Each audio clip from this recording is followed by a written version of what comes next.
di daerah yang disebut dengan Nakhlah. Tiba-tiba jin mendengar Nabi Muhammad lagi membaca Al-Quran. Kemudian mereka takjub, ajaban. Kemudian mereka masuk Islam. Iblis heran. Ini saya tadi ngutus mereka, sampai sekarang belum ada Jabrian yang masuk nih. Ditelepon di reject, di WA udah gak dibuka-buka. Ini kenapa nih? Akhirnya berkali-kali dihubungin sama iblis, gak berhasil. Jinnya ternyata sudah masuk Islam. Mereka balik lagi ke negeri mereka, gak balik ke iblis. Ada yang ke Irak, ada yang ke Yaman, ada yang kemana-mana keliling. Masing-masing berasal dari negeri-negeri yang berbeda, berdakwah kepada kaumnya. Selang setahun mereka datang lagi kepada Nabi Muhammad. Mereka mengatakan, ya Rasulullah, kami alhamdulillah sudah berhasil mengislamkan jin ribuan lewat mereka nih. Jadi viral banget ternyata dakwah Nabi di kalangan jin. Dan mereka mengatakan mereka semuanya fansnya Rasul. Boleh nggak kita bikin sebuah seminar, kata jin, yang anggotanya itu pesertanya semuanya jin. Kata Nabi boleh, tapi jangan dekat-dekat dengan rumah penduduk ya. Karena jin kan gede-gede dan beda kan karakternya, agak-agak kusak-rusuk gitu kan, nggak rapi. Akhirnya ditaruhlah seminarnya di tengah padang pasir. Nah pas malam mau bikin seminar, dan seminarnya harus malam ya, kalau nggak serem kan jin ya. Pas malam mau seminar, Nabi itu ngajak sahabat siapa yang bisa dampingin Nabi buat acara seminar. Jadi kayak jadi LO-nya Nabi lah, atau jadi asistennya Nabi. Nggak ada sahabat yang mau coba. Kemana Rasul? Seminar jin. Aduh saya lagi nggak enak badan. Kemana Rasul? Seminar jin. Ini saya lagi ada janji sama teman, saya mau apa. Akhirnya Nabi memaksa Abdullah ibnu Mas'ud jadi asisten Nabi di seminar jin. Itu disebutin nanti di kisah panjang surat Al-Jin dan beberapa surat yang lain. Berangkatlah Ibnu Mas'ud seminar bareng dengan Nabi di tengah padang pasir. Pas sudah mau sampai ke venue-nya, Nabi memberhentikan kendaraan beliau, onta beliau, turun bareng Ibnu Mas'ud. Kemudian Nabi menyuruh Ibnu Mas'ud berdiri di sebuah tempat. Lalu di sekeliling Ibnu Mas'ud Nabi membuat lingkaran pakai jari beliau sambil qomat kamit membaca zikir doa gitu, dibuat lingkaran. Setelah selesai membuat lingkaran, Nabi bilang kepada Abdullah, ya Abdullah, apapun yang terjadi jangan pernah keluar dari garis lingkaran ini, kata Nabi. Apapun yang terjadi. Siap ya Rasulullah. Rasul mau kemana? Saya mau ke stage, mau seminar. Berangkatlah Nabi ke tempat seminar. Ternyata begitu Nabi berhenti di tengah padang pasir, berbondong-bondong datang anggota atau peserta seminar itu dari kelompok jin. Jadi nggak jauh dari situ tuh kayak ada meja registrasi ulang gitu kan. Terus jin datang, ngantri registrasi ulang. Pak udah bayar? Udah. Kok nggak ada nih namanya di laptop gitu-gitu. Pokoknya heboh aja jin. Dan jin itu kan susah diatur ya. Nggak bisa diatur jin tuh. Ada yang lari, ada yang loncat-loncat, ada yang terbang-terbang. Dan Abdullah ada di dekat meja registrasi. Abdullah bin Mas'ud ada di dekat meja registrasi yang sekarang lagi crowd banget, lagi rame banget jin berkumpul di situ. Sehingga Abdullah hampir terinjak-injak di antara jin. Gede-gede tuh jinnya. Ada yang bertanduk, ada yang mirip hewan, ada yang segala macam. Abdullah ngelihat ngeri banget pemandangan waktu itu. Suaranya riuh luar biasa, lebih daripada riuhnya pasar dan konser, riuh banget. Dan kata Abdullah, hampir saja saya lari karena ketakutan kalau saya tidak ingat dengan pesan Nabi, jangan keluar dari garis yang Nabi buat. Bertahan aja di situ sambil tutup mata, segala macam, tutup telinga, saking riuhnya jin. Pas jin udah berkumpul, rame, Abdullah tidak bisa melihat Rasulullah karena ukuran jin kan gede-gede ya. Nabi ada di tengah, jin itu kayak bertawaf, pokoknya suasananya serem banget. Ini lebih daripada cerita Harry Potter, Lord of the Ring, pokoknya gitu-gitu, ngeri tuh. Setelah lama, mungkin seminarnya kurang lebih 1,5 jam, kemudian ada tanya jawab gitu, selesai. Udah beres tanya jawab, jin satu persatu bubar, terbang balik lagi ke negerinya. Tinggal beberapa kelompok jin yang masih curhat sama Nabi, karena sesi tanya jawabnya bertahap. Nah, Abdullah dari jauh kan nggak kedengaran ya suaranya dari kejauhan. Apa kok ada jin yang datang ke Nabi terus berangkat balik lagi, datang lagi balik lagi. Selesai semuanya, tiba-tiba Nabi naik turun di atas bukit, balik bawa beberapa barang kayak batu atau kayak tulang-tulang gitu. Beres semuanya, jin udah pada pergi, Nabi balik. Nabi terlihat sangat lelah karena nggak gampang mendakwahi jin. Lelah, ngedawahin manusia aja capek ya, apalagi ngedawahin jin. Kebayang nggak ngedawahin temen aja kadang-kadang dibully di grup lah segala macam, dibilang sok suci, nabi palsu, udah dijamin surga. Nah ini apalagi jin nih. Akhirnya Nabi balik ngelewatin Abdullah bin Mas'ud, terus Nabi menghapus garis yang tadi dibuat. Ya Abdullah, sekarang udah boleh keluar. Apa yang terjadi Abdullah? Ya Rasulullah, kalau nggak ingat dengan pesan engkau, saya sudah lari tadi. Kata Rasulullah, seandainya kamu keluar selangkah saja dari garis ini, maka kita nggak akan ketemu lagi sampai hari kiamat. Kenapa? Dibawa lari sama jin. Ini kok lucu banget sih, unyu-unyu bawa lari boneka gitu kirain. Abdullah dikirain mainan. Saking kecilnya Abdullah, kalau kamu keluar selangkah aja dari garis itu, mungkin kita nggak akan ketemu lagi selama-lamanya wahai Abdullah. Ya Rasulullah, apa yang terjadi tadi di akhir kalau saya ngelihat mereka berkelompok-kelompok. Kata Nabi, mereka menyampaikan masalah-masalah yang mereka hadapin kepada saya. Jadi curhat jin. Ada jin yang belum bisa damai, ada jin yang geng. Dari satu geng dengan geng yang lain tuh suka tarung di jalan. Akhirnya mereka bilang, ya Rasulullah, kita ini ada 2 geng dari daerah Syam. Biasanya kita tarung di jalan, bunuh-bunuhan, bacok-bacokan, damaikanlah di antara kami ya Rasulullah. Akhirnya Nabi menjabatkan tangan jin, mendamaikan mereka, bersaudara antara 2 geng jin. Gak tahu apa geng motor, apa geng apalah, pokoknya geng aja. Pulang. Terus ada lagi jin, tua-tua, kurus-kurus gitu. Ternyata jin apa? Jin berasal dari negeri yang sedang musim kemarau dan paceklik. Ada kayak gitu, mereka curhat, ya Rasulullah, di negeri kami kurang makanan, kami sering kelaparan, anak-anak kami gizi buruk, malnutrisi, gitu-gitulah. Kayak sekarang di mana tuh? Di Yaman, di Suriah gitu kan, atau di Afrika.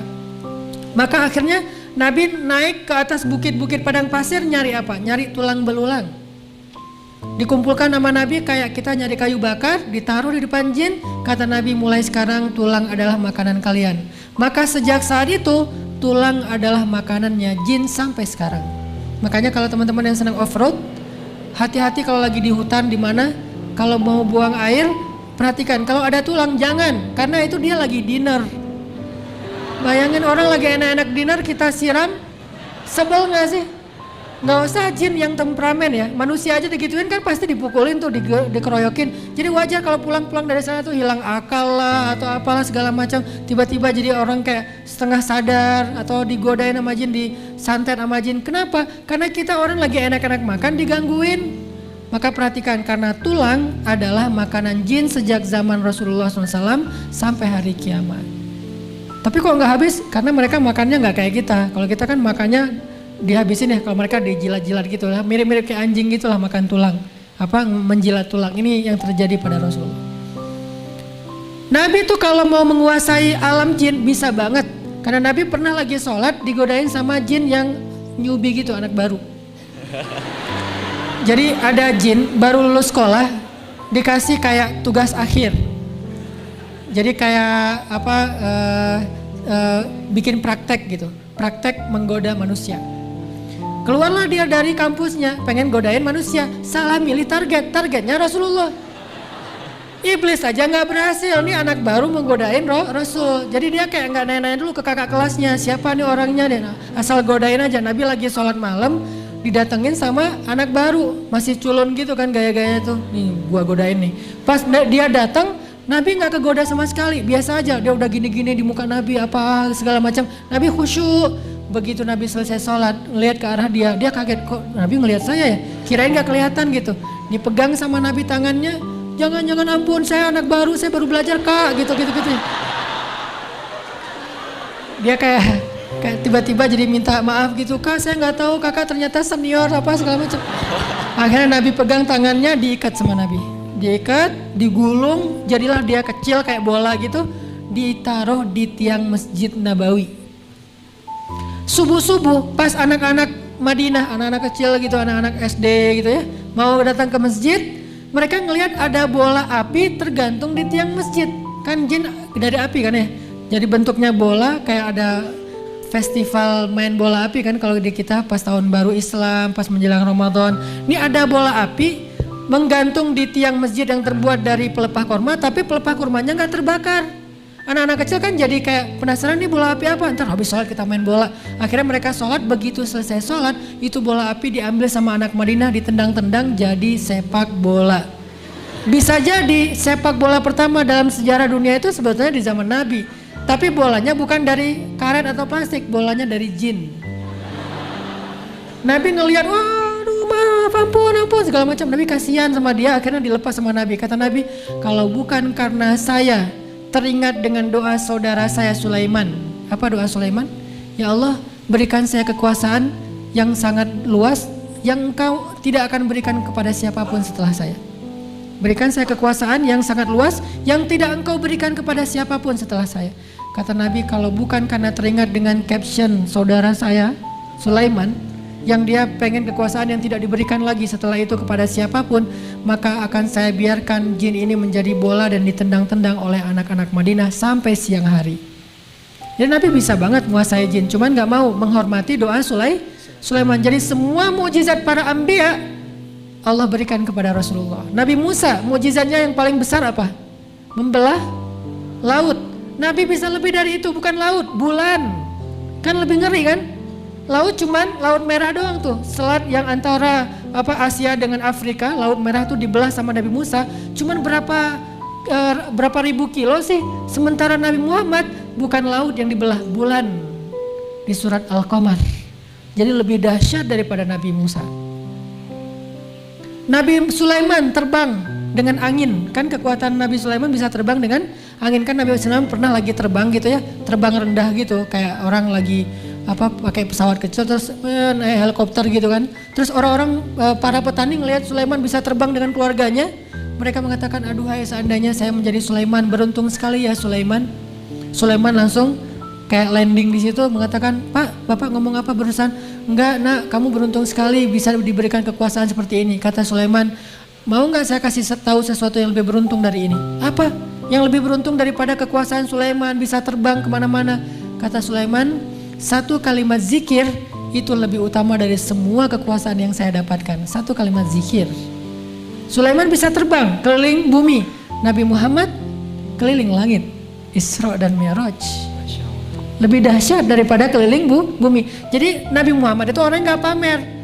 Kalau Allah sebutkan kisah Sulaiman, Sulaiman. Nabi nggak gitu orangnya. Kisah Musa membelah laut, laut doang tuh bulan. Nggak gitu.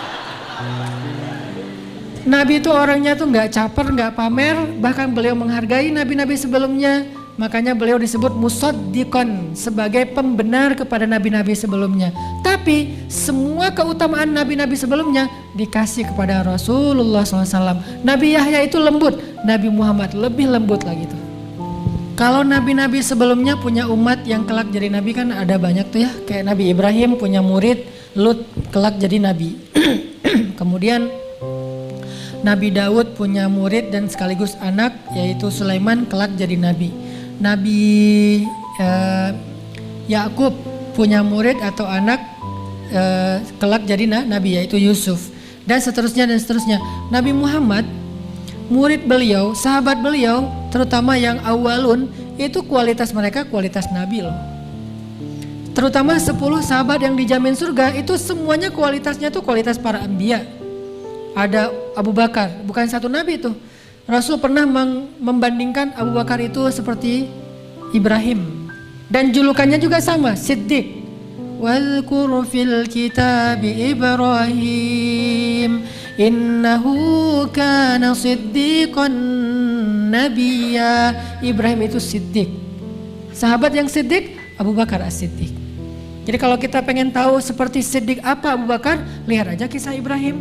Saking siddiqnya Ibrahim, melakukan hal-hal apapun yang Allah perintahkan walaupun berat, dia lakuin sama beliau. Begitulah Abu Bakar, ada Ibrahim. Kadang Nabi Muhammad membandingkan Abu Bakar itu dengan Isa dari sisi lembutnya. Muncul lagi Umar. Umar itu seperti Musa dan Nuh, dua nabi. Dalam riwayat yang lain, Umar itu ada, seandainya ada nabi setelah saya, Umar lah orangnya, cuman tidak ada nabi setelah saya. Jadi kualitas pengikut Nabi Muhammad itu kualitas para anbiya. Muhajirin dan Ansor yang awalun, was-sabiqunal awwalun minal muhajirin wal ansar. Muhajirin dan ansor, terutama yang ikut dalam hijrah dan bai'ah Aqabah 1 dan 2, kurang lebih sekitar 1.000 orang, itu semuanya kualitasnya kualitas para anbiya. Bukankah anbiya itu jumlahnya sekitar 124.000? Dan kurang lebih itulah jumlah sahabat senior 124.000, dan mereka semuanya kualitasnya seperti para anbiya. Dahsyat. Ada para nabi yang ahli ibadah, ada para nabi yang punya kepekaan, farasah. Farasah itu bahasa Arab terus jadi bahasa Indonesia firasat. Farasah. Siapa nabi yang punya farasah? Gurunya Musa, Nabi Khidir. Di zaman sahabat ada juga sahabat yang punya farasah. Salah satu sahabat yang punya farasah itu adalah Utsman. Utsman itu firasatnya dahsyat. Sama kayak Khidir punya firasat, lagi jalan bareng Musa ngelihat anak kecil dipatahin lehernya, dibunuh sama Nabi Khidir. Musa bertanya, kenapa engkau membunuh anak kecil yang tidak berdosa? Kata Khidir, bukankah kamu berjanji tidak akan bertanya? Ya sudah, maafin saya. Lanjut, sampai akhirnya dijelaskan kenapa saya membunuh anak itu. Karena anak itu nanti besarnya menjadi durhaka kepada orang tua. Lebih baik dia mati sekarang dalam keadaan belum durhaka, daripada nanti dia menyusahkan orang tuanya. Cuman yang tahu itu cuma Nabi Khidir, Musa aja nggak tahu. Di antara sahabat ada yang tahu hal-hal yang seperti ini, namanya Utsman bin Affan. Utsman lagi ngajar, waktu itu Utsman sudah menjadi khalifah 3 setelah Abu Bakar dan Umar. Lagi ngajar kayak gini di Masjid Nabawi. Tiba-tiba datang seorang murid, seorang laki-laki pengen belajar kepada Utsman. Pas dia di pintu masjid, gak sengaja dia ngelihat aurat seorang perempuan. Jilbabnya kesingkap angin sehingga kelihatan rambutnya. Sekilas rambut gak sengaja. Lihat rambut seorang cewek gak sengaja, ya udah dianggap itu bukan dosa. Namanya juga gak sengaja, cuman rambut, cuman sekilas, itu juga kesingkap angin. Masuk dia ke masjid, tapi nggak bilang astagfirullah, soalnya dia pikir itu nggak dosa. Begitu dia masuk ke dalam masjid, duduk di antara jamaah, tiba-tiba Utsman berkata, kenapa ada yang baru datang ke dalam majelis kita, sedangkan di matanya masih ada bekas dosa? Kenapa ada yang hadir dalam majelis kita, sedangkan di matanya ada bekas dosa? Dia kaget, langsung dia berdiri lagi mengatakan, ya Amirul Mukminin, wahai Utsman, apakah telah turun wahyu kepadamu setelah Rasulullah? Maksudnya gimana Anda tahu saya baru saja melihat dosa sementara tidak turun wahyu kepada Anda? Apa kata Utsman? Ittaqu farasatal mu'min, hati-hati dengan firasat orang yang beriman. Orang yang beriman yang udah ininya luar biasa, kepekaannya itu tinggi teman-teman, sampai bisa tahu hal-hal yang kita tidak tahu. Itu Utsman bin Affan, seperti Khidir. Atau bahkan banyak ulama yang mengatakan Khidirnya sahabat Ali bin Abi Thalib. Itu Khidirnya sahabat yang tahu hal-hal yang spesial.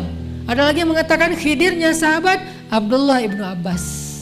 Abdullah ibnu Abbas dia bukan hanya tahu tafsir, tapi dia juga tahu takwil. Takwil ini susah loh. Takwil ini tidak dipelajari dengan ijazah Al-Azhar, LC, MA, doktor, itu nggak tahu takwil. Taunya tafsir, kan di kampus itu ada namanya jurusan tafsir ya. Tidak ada kampus jurusan takwil. Pernah dengar? Ada fakultas takwil. Paling-paling ada buku takwil mimpi ya, walaupun isinya bukan takwil, sebetulnya tafsir.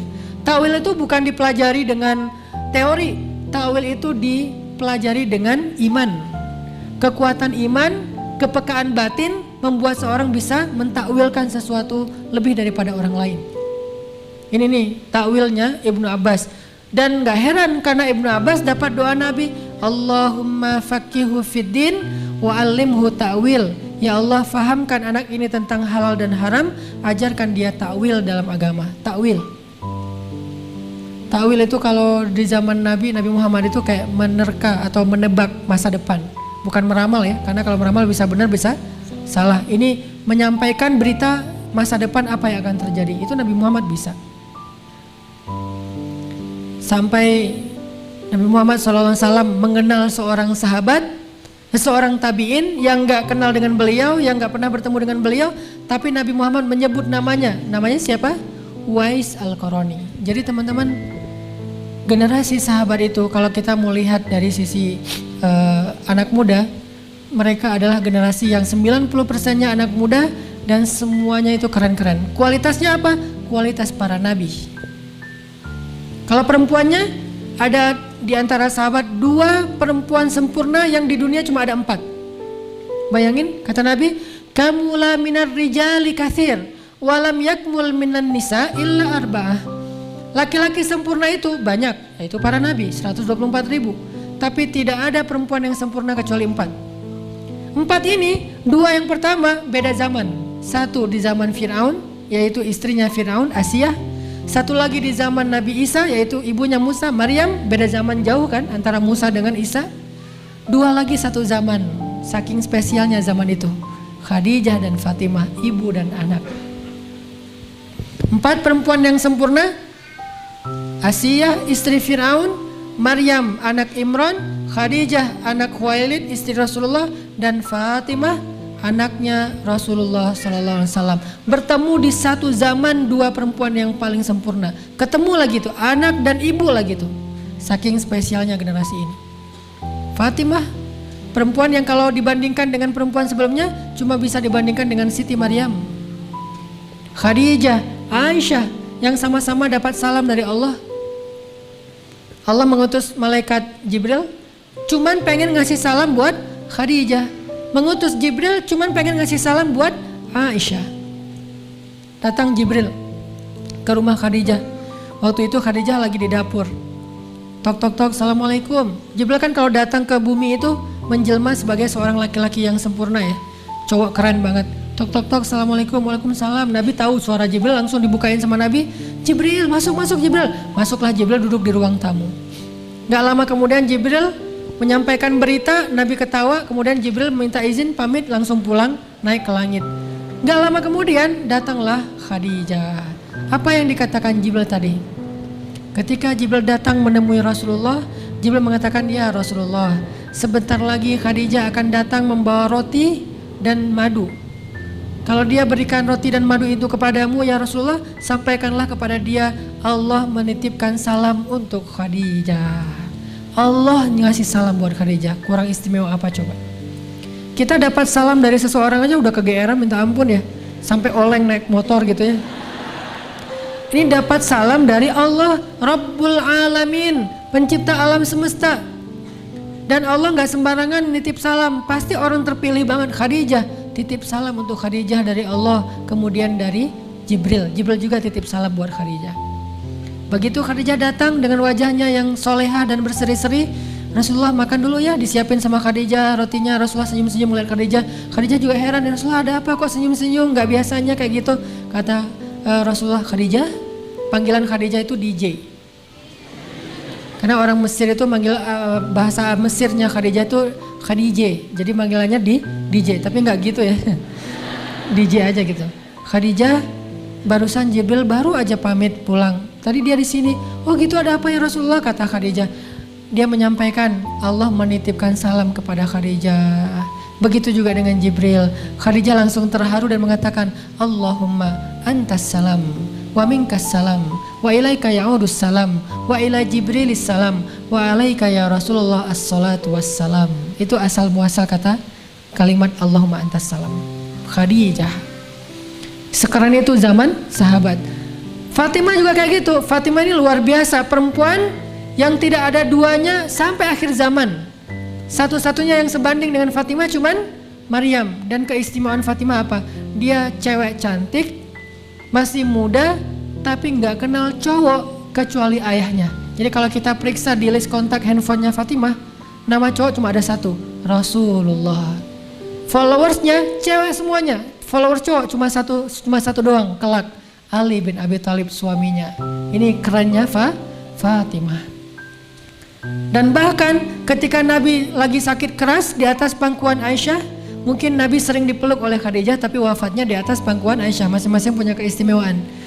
Nabi berbisik kepada Fatimah, Fatimah tertawa. Nabi berbisik, Fatimah menangis. Nabi berbisik kepada Fatimah kedua kalinya, Fatimah tertawa. Aisyah aja nggak tahu isi berbisiknya Nabi kepada Fatimah. Jadi ini Aisyah, Nabi tidur di atas pangkuannya, panggilkan Fatimah. Fatimah dipanggil Rasulullah. Akhirnya Fatimah dengerin. Tiba-tiba Fatimah menangis. Nabi berbisik lagi dengerin. Tiba-tiba Fatimah ketawa. Aisyah kan penasaran banget kan, kepo banget ya. Gua kan istrinya kok nggak dikasih tahu gitu ya. begitu Nabi SAW udah selesai, Aisyah nanya kepada Fatimah, Fatimah, tadi Nabi bisik apa sama kamu? Kan rahasia, kata Fatimah. Kamu mah gitu ya, udah aja. Cuman nggak pakai mah, nggak bahasa Arab nggak ada. Begitu Nabi udah wafat, ternyata Aisyah tuh nggak selesai, masih nyimpan. Begitu Rasulullah udah wafat, Aisyah datang ke rumah Fatimah, Fatimah, tolong dong ngasih tahu apa yang dulu Nabi bisikan kepada kamu. Kata Fatimah, ya udah kalau sekarang Nabi sudah wafat berarti bukan lagi rahasia. Nabi mengatakan sebentar lagi beliau akan kembali kepada Allah karena Allah memberi pilihan antara tetap bertahan dengan keluarganya atau kembali kepada kekasihnya. Nabi memilih kembali kepada kekasihnya. Itu membuat saya menangis. Terus yang kedua kata Nabi, wahai Fatimah, engkau kelak di surga menjadi ratunya para bidadari surga. Maka saya tersenyum dan tertawa. Itu Fatimah. Dalam riwayat yang lain, Fatimah dikatakan oleh Rasulullah, ya Fatimah, anakku, putriku, bidadari surga, kata Nabi. Nabi kalau bilang bidadari itu bukan gombal ya, benar-benar bidadari surga. Kata Fatimah, ya Rasulullah, bagaimana dengan suamiku Ali? Jadi dia nggak mau masuk surga sendiri, pengen bareng dengan Ali. Bagaimana dengan suamiku Ali? Ali itu adalah anak muda surga terbaik.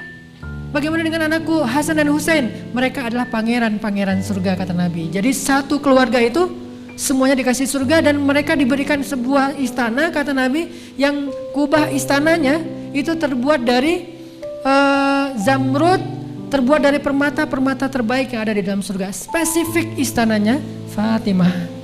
Ini perempuan yang keren banget, cewek ABG yang keren banget. Nanti ada lagi, sedikit lagi mungkin ya, ABG keren. 2 aja, cewek, Aisyah dan Sofia. Aisyah dan Sofia.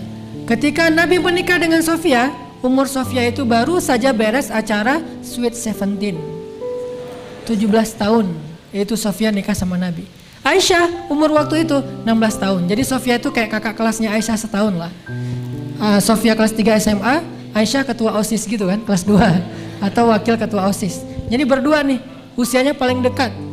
Dan kedua cewek ini di usia muda mereka sangat-sangat terjaga. Udah cantik, terkenal, orang-orang terhormat, kaya raya, tapi terjaga banget. Dan tidak ada yang tahu Aisyah, yang pernah menyentuh Aisyah kecuali Rasulullah Sallallahu Alaihi Wasallam. Jadi buat teman-teman, kece itu bukan cuma penampilan. Oke, emang Khadijah itu cantik pasti, Fatimah itu cantik, Aisyah itu cantik, Sofia itu cantik, tapi bukan itu nomor 1. Akhlak, iman, itu yang buat mereka spesial di sisi Allah. Karena kalau cantik doang, nanti ada kalau di Mesir itu ada siapa simbol cewek cantik di Mesir? Cleopatra. Tapi kan gak disebutkan Cleopatra di Al-Quran. Yang disebutkan justru Sarah. Karena dia cantiknya bukan cuma fisik, tapi juga solehah. Kalau keren, mungkin juga banyak cowok-cowok keren. Bahkan di zaman Nabi itu ada cowok keren yang dideportasi gara-gara terlalu keren. Zaman sahabat, zaman Umar. Dia dideportasi, paspornya dicabut gara-gara salah saya apa? Salah kamu, terlalu keren. Terlalu keren salah gitu di zaman itu. Saking terlalu kerennya dia, bikin banyak cewek itu gak bisa tidur loh. Semuanya nyebut nama dia, seandainya saya jadi istrinya, seandainya saya jadi kekasihnya. Sampai dan rambutnya itu ikal sepundak, dipanggil sama Umar. Bawa dia ke sini, saya pengen tahu anaknya kayak gimana. Pas datang, oh ini anaknya, keren gitu. Terus Umar bilang, kalau gitu supaya kamu gak keren lagi, dibikin gak terlalu keren, potong rambut kamu. Panggil barber shop gitu, potongin rambutnya. Pas sudah dipotong, akhirnya dia pakai sorban, karena rambutnya udah pendek kan. Dia pakai sorban, datang lagi ke Umar. Pas dia datang ke Umar pakai sorban, kata Umar, ini lebih keren daripada yang tadi. Susah bikin dia gak keren. Mungkin dulu kalau udah ada kupluk, dia udah pakai kupluk gitu. Mungkin lebih keren kali ya kalau pakai kupluk ya. Saya lah ya. Akhirnya dideportasi gara-gara terlalu keren. Tapi kan nggak istimewa, keren doang. Moral dan iman. Makanya yang membuat mereka kece itu bukan cuma fisiknya, bukan cuma duitnya, tapi iman dan akhlak. Mudah-mudahan itu dulu yang kita perindah, yang kita dandanin, yang kita make upin setiap hari.